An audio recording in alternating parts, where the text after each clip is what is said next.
économistes, des planificateurs, des juristes, des financiers, des économistes et toutes les compétences possibles.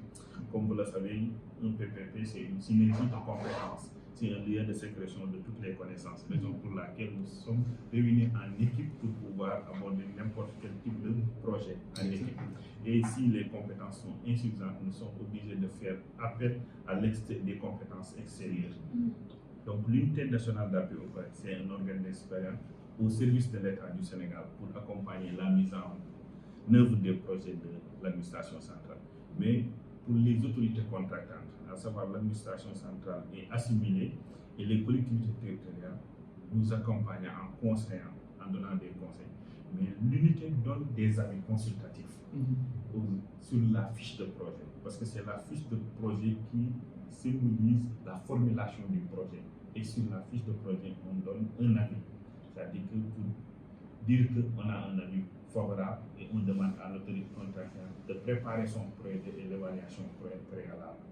Et lorsqu'on reçoit le rapport d'évaluation préalable, l'unité nationale d'appui au partenaire donne un avis aussi préalable et demande à l'autorité de se rapprocher de l'organe délibérant ou du comité interministériel pour l'autorisation d'avancer le contrat de partenariat public-privé. Comme toutes les contratantes, donc dans le cadre de ce exercice, vous comprendrez qu'en fait, on parle de l'État à travers ses démembrements, les sociétés nationales des agences, mais également les collectivités territoriales. Donc nous avons reçu plus de 80 projets qui ont été déjà soumis à l'unité, où l'unité a eu à se prononcer sur ces projets.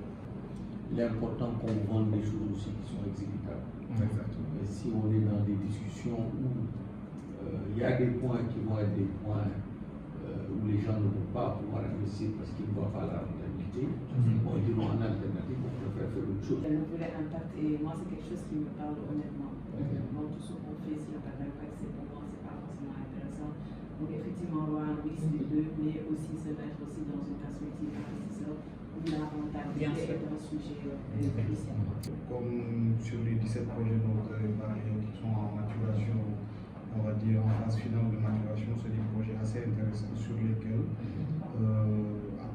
après analyse, discussion, je pense qu'il y a des montants aussi qui sont évoqués, qui sont conséquents, donc des projets qui peuvent avoir un intérêt pour nous. Je pense qu'il y a des possibilités à aller chercher. La phase préparation, parce que c'est là où on parle d'études réellement, mais disons dans la phase mise en œuvre. Parce qu'au fait, dans la phase évaluation préalable, ça c'est, on va dire, après les études. Donc, quand on nous soumet, quand l'AC nous soumet un rapport d'évaluation préalable, il est accompagné d'un modèle financier. Et sur ce modèle-là, nous faisons tous les tests pour nous assurer que la rentabilité elle est existante. Et justement, pouvoir conforter un tout petit peu l'AC et aussi même, on va dire, l'État dans l'intérêt même que le privé pourrait avoir sur ce projet-là. Donc ça, c'est un exercice fait, mais bien après, on va dire la phase préparation. On va checker notre, comment on appelle, notre portefeuille, vous proposer des projets et vous allez voir de quelle manière vous pouvez les accompagner.